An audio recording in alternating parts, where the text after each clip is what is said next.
Sarah Brady of Iron Fire. I'm here just before the 2023 Western States 100 with Tom Evans. Tom, how are you doing? I'm very well, thank you, Sarah. How are you?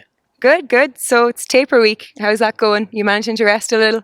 Yeah, for me, there's like taper is it's tough, but it's part of the process. It's as important as your biggest weeks of training. So that I guess that's how I frame it. That yeah, I want to look at it like it's as important as the biggest week of training. So yeah, it's fairly easy to do. Okay, great. And so you've been over here in the US for a while, and Hayden Hawks mentioned you had your own little unofficial training camp in the Grand Canyon. So what was that like? Yeah, it was really good. So yeah, I've been in Flagstaff for the last 5 weeks, and sort of kind of decided that is the reason. My sort of views on it is the reason that an American man hasn't won UTMB because of the culture. So now Jim moving to France and preparing him for it, and is it? It's also very rare for an international male to win Western States. So I thought, is it to do with the culture? So yeah, let's fully buy into the culture. So yeah, I've been in Flag and yeah, spent quite a bit of time in Phoenix, training for the heat, a bit of time in the Grand Canyon, and met up with Danny Jones and Hayden there, and yeah, did some good training there together. And yeah, it's just been an amazing training block of 5 weeks. And yeah, it's crazy that it's the end of June and race day in a couple of days. Yeah, flies by. So yeah, you just mentioned UTMB there in passing. So I believe you're doing the double. We'll see. Okay, yeah. I'll let you know on Sunday morning. if I'm fortunate enough to have an Iron Far post-run interview, I will know what I'm doing by the morning. Okay, that kind of answers my next question. I was going to ask, have you been like approaching it to try and train specifically for both sort of simultaneously, but are you just taking it race by race, this one first? This has been 100% Western States. I have not touched a set of poles since I finished UTMB at the end of last year. Okay, I think that's probably the way to do it. There's plenty of time. Very good. And then just to talk about like the build-up you've had, you've done some good races this year. So you were second at Black Canyon. That was a really, really fast race. The top 3 men all earned a course record. So how did that go for you? Yeah, it was I guess finishing last year was great at UTMB. I then had a really busy end of the year. I got married and went on honeymoon. So I took 8 weeks off. And training then started again on the 1st of January. So I always knew it was going to be a tight turnaround. And yeah, it was such a quick race. And I guess I sort of probably went in slightly naively thinking, I'll just be able to run, to kind of do my own things and we'll see what happens. And yeah, when Anthony Costales, who is insane, when he sort of broke away, I just had absolutely nothing. And so, but it was a super fast race and it was a great part of the process. And it was a great benchmark to sort of to know where I was and sort of what sort of values I could push out for a 100K. And yeah, it's always nice to come and race in the US. And one of the main reasons for doing Black Canyon was to spend a little bit more time in Flagstaff and to just make sure that everything worked for me, made sure that I could train at that altitude and I wasn't getting ill. And I could, just sort of do a dress rehearsal before coming back in, end of May, beginning of June for this block, which I think just made things, way more simple. Okay, yeah, it sounds like a super relevant tune-up race anyway. It's like really different from UTMB, so just to change gears. Yeah, I think it was really nice, and I then went from that, and then 2 weeks later raced the British Inter-Counties Cross-Country Championships, 10K. Again, even quicker, and had my best result ever there, which is always nice. And yeah, I've done a sky race, and then raced a couple of weeks ago in a hilly 55K in Wales. And I think it's kind of sort of paying the respects to Western States that it needs. Western States, UTMB is it's an incredible race, but it's all very similar.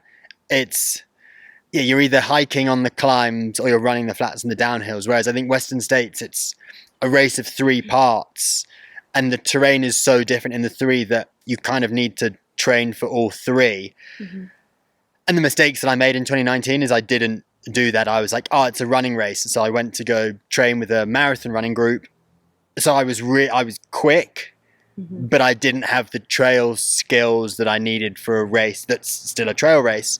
So yeah, I guess to have just used that to have used those races to sort of just test a bit of everything. And I enjoy racing. I love training, but I train so I can race. So and that's all sort of been very much part of the process building up to this weekend. Okay, brilliant. And then, so in 2019, you ran like one of the fastest times on record to come third.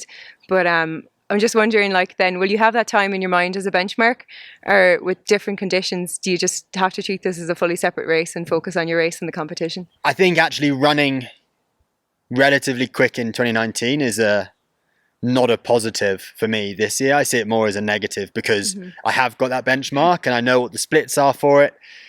And the course is, yes, it goes on the same trail, but it's a completely different course. We're going to have more snow. You're then going to have so much more sun exposure, pretty much up until the river. There's no shade between Olympic Valley and the river pretty much. So I think being aware that I'm capable of doing it gives me good confidence, but at the same time being very wary not to think, oh, well, in 2019, I think I'm better now than I was in 2019. I'm in better shape on paper now than I was in 2019. Does that mean I'm going to be able to run quicker? No, because it's, nature always wins, and you just got to adapt to, really adapt to the conditions. Okay. And so this is a super strong like men's field. So is there anyone in particular that you're excited to race or excited to share some miles with? I think a bit of everyone. It is, I think what makes it so fun this year is it's such an open field.